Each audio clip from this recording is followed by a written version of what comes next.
You're listening to the Play Therapy Podcast with Dr. Brenna Hicks, your source for centered and focused play therapy coaching. Hi, I'm Dr. Brenna Hicks, the Kid Counselor. This is the Play Therapy Podcast where you get a masterclass in child-centered play therapy and practical support and application for your work with children and their families. In today's episode, I am answering a question from Shannon in Iowa, and her question is about separation anxiety and when the child wants to bring the parent into the playroom. And so I have answered this a couple of times in various contexts before, but this is something that comes up in the collective, the online community, almost on a weekly basis. It's something that comes up in coaching groups almost on a weekly basis, and something I get asked about very, very frequently for the podcast as well. So this is obviously something that a lot of us are having a difficult time navigating. So I think it's worth revisiting. And I think even if you feel like you've heard some of this before, it might be helpful just to have a little bit of a refresher, because really what this comes down to is confidence, and it comes down to articulation to parents, and it comes down to a trust in the process. So if we use those as our 3 points of grounding, we are much more equipped to handle something like this. So let me read parts of Shannon's question and then we'll dive in together. So my question is about separation anxiety when children want their parent in the playroom. Advice on managing this in a purely child-centered play therapy manner while holding true to the model. Okay, so let's start with the basic premise of the context of the playroom. So the playroom is for the child and the therapist only. And I've had a lot of coaching participants, I've had a lot of session videos that I've watched where a therapist concedes and lets the parent come back for a variety of reasons. And I'm always reminding that that is not CCPT. The playroom is a special place, special environment with a special relationship, and that special relationship is the therapist and the child. As soon as you introduce another person into the playroom, it changes the dynamic, it thwarts the relationship, and it can undermine the process.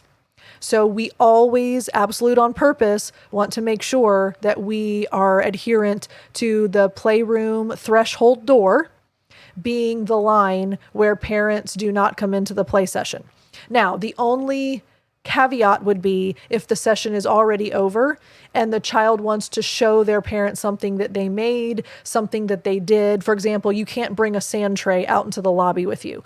So sometimes if a child says, I really want to show my mom what I made in the sand, after the session is over, a parent can come back to see what was made or what the child wants to show them. But as far as coming back in that therapeutic hour, that is a limit that we set. So Shannon, let's kind of dive into that together. So first and foremost, we remind the child that the playroom is only for kids. That's the simplest explanation of why. In a scenario like this, when the child really wants mom, mom is a security blanket, mom is a crutch, mom is the reducer of anxiety for the child, we understand that the child feels overwhelmed. So we're going to go through the ACT process. We're going to acknowledge the feeling first. You really wish mom could come back. You'd really like mom to come with us. You'd really like to have mom play with you as well. So we're going to reflect and acknowledge what the child is dealing with and facing. But then the most simple of the neutral limits is, but the playroom is just for kids. So that is a go-to phrase for the neutral limit. Now you can also say the playroom is just for me and you, or you can say the playroom is not for moms and dads. You can word that in several different ways, but the goal is to set the expectation that the playroom is for you and the child only. And then as far as choices go, it depends on how far the child is pushing, how resistant they are, how difficult that transition is. Sometimes a kid just kind of bucks it a little bit, bristles at it, and then goes back. Other times the child clings to parents in the lobby, will not get up, will not leave. And in that case, you have lobby sessions, which we've talked about quite extensively as well, both in the collective and in the podcast.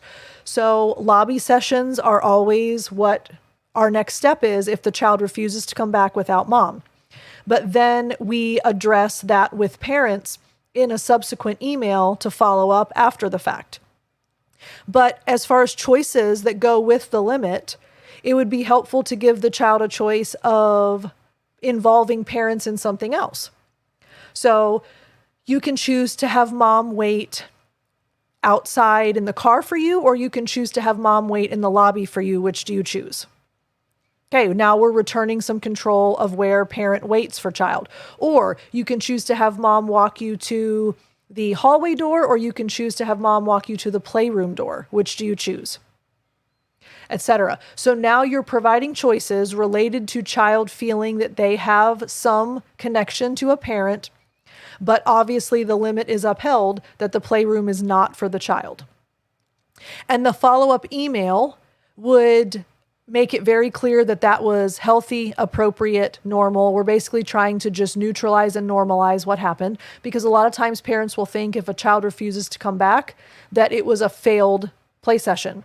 And it is 100% not. That was very therapeutically valuable, even if the child never comes back to the playroom.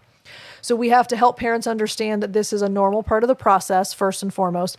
Second of all, we set expectations for if this continues beyond several weeks, because sometimes it will be a natural 2 to 3 week process before a child feels ready or willing to leave mom.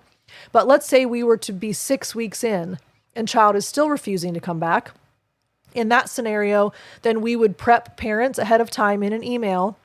If your child chooses not to come back to the playroom, I'm going to let the child know that he's choosing for you to wait in the car. And then all of a sudden, when parent is in the car instead of the lobby, the allure and the draw to remain in the lobby is lessened. So then parents have to be on board and partner with you in the process of eliminating that crutch. So that would be prompted for the child. You really wish that mom could come back, but you know that the playroom is just for you and me.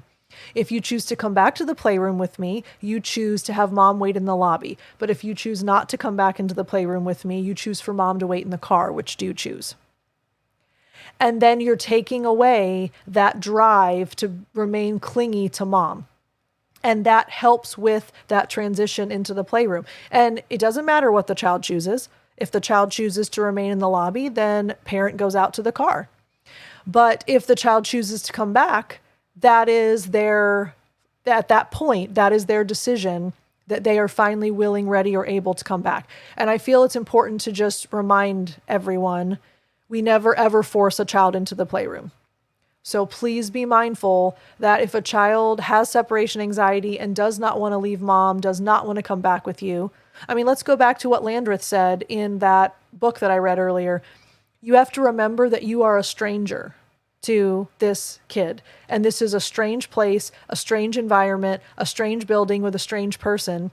And that can be really scary for anxious kids. It can be really scary for emotionally overwhelmed kids.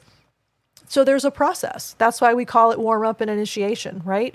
So we never force a child to come back. If they choose not to come back for weeks at a time, that is their choice. But the beauty of the CCPT model is they will eventually choose to come back. So we never have to expect them to. We just know that it will eventually happen. And that is remaining true to the model and making sure that we're managing this in a purely CCPT manner, which is what you asked for, Shannon. So thanks so much for the email. Thanks for letting me know that that was something you wanted us to process together. And if you would like me to cover a question for you, please reach out. I'd love to hear from you, Brenna at thekidcounselor.com. Lots of things happening in the kid counselor world, so stay tuned. We'll be sending out an email newsletter, and I'll be announcing some things on the podcast soon. So lots of excitement, lots of busyness, but it's all good. So love you all so much. We'll talk again soon. Bye. Thank you for listening to the Play Therapy Podcast with Dr. Brenna Hicks.